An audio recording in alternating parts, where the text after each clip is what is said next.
Ni maandamano ambayo imeweza kufanya jeshi la polisi kuwakamata watu sita kwa tuhuma mbalimbali ikiwemo matumizi mabaya ya mitandao na uchochezi na kuhamasisha maandamano kinyume na sheria pamoja na uvunjifu huu wa sheria za nchi. Waliokamatwa ni pamoja na Chief Andrews Akalumana, Msisi Daniel Iwe Bugisa Agbat Akikulega Ramadhan Afadhiri Baziri Waziri ameweza kukamatwa kwa sababu ya kuchochea maandamano tarehe 29. Pia kumekuwa na maandamano ambayo imekuwa ikifanyika kama ulivyoona katika mwanzoni mwa hii video. Lakini ukiangalia kwenye comment section, wa Tanzania wengi wanaweza kusema kuwa wataparticipate katika hii maandamano na hii haitawatisha vyovyote vile.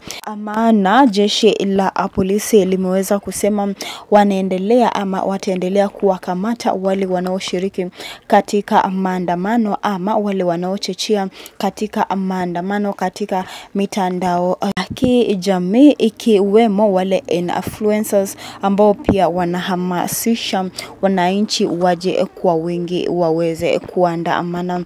Lakini tungependa kusikia kutoka kwako maoni yako kuhusiana na hii maandamano. Je, utashiriki katika hii maandamano na sababu gani ambayo itakufanya ushiriki katika hii maandamano? Kumbuka pia chama cha Chadema kimeweza kutoa taarifa kwa umma ikitishwa na taarifa ambayo jeshi la polisi limeweza kutoa kuhusiana na maandamano.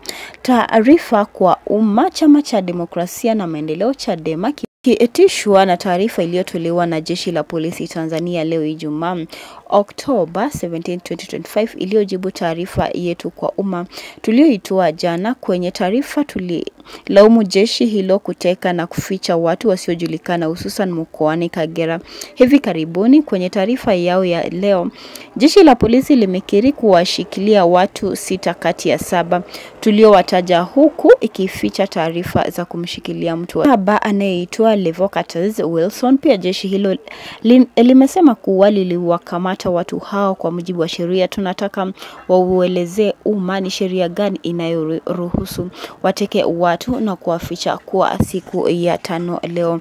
Waliendelea na kusema kuwa vile polisi wamesema wanawashikilia watu hao 6 kwa kuhamasisha maandamano kinyume cha sheria. Tunawataka polisi waseme ni sheria ipi inayowazuia watu kuhamasisha maandamano. Makamu mwenyekiti wa chama taifa Mheshimiwa John Wegesa Heche amekuwa akimpigia simu mkuu wa jeshi wa polisi mkoa wa Kagera akimuuliza wapi walipo viongozi na wanachama waliokamatwa na polisi, lakini mkuu huyo alikuwa anakanusha kuwashikilia watu hao. Vyanzo vyetu vilivyo ndani ya jeshi hilo vinatueleza kuwa polisi wanatumika kuwashinikiza wanachama na viongozi wa chama wanaoshikilia ili watangaze kujiunga na Chama cha Mapinduzi kwenye mkutano ya kampeni za rais za chama hicho. Chama kinakemea kwa nguvu zote hadaa za jeshi la polisi na kutumika kisiasa na serikali ya Chama cha Mapinduzi. Na hiyo ni taarifa kwa umma kutoka kwa chama cha Chadema ambacho kimekashifu jeshi la polisi ambalo limeweza kuonya Wanatanzania ambao wamekuwa wakiandamana, pia wale wanaochochea maandamano. Watu wengi wameweza kuandika maoni kama huyu ameweza kusema Mungu watangulie watu wanaoandamana, damu ya Yesu iwafunike wote. Pia tungependa kusikia kutoka kwako, tuandikie maoni yako kuhusiana na hii andiko ama taarifa ambalo limetoka kwa Chadema kwa jeshi la polisi shifu mienendo ya kuwakamata wale watu wanaoandamana. Tueleze hapo chini na pia usisahau kugonga alama ya like na subscribe hapa chini.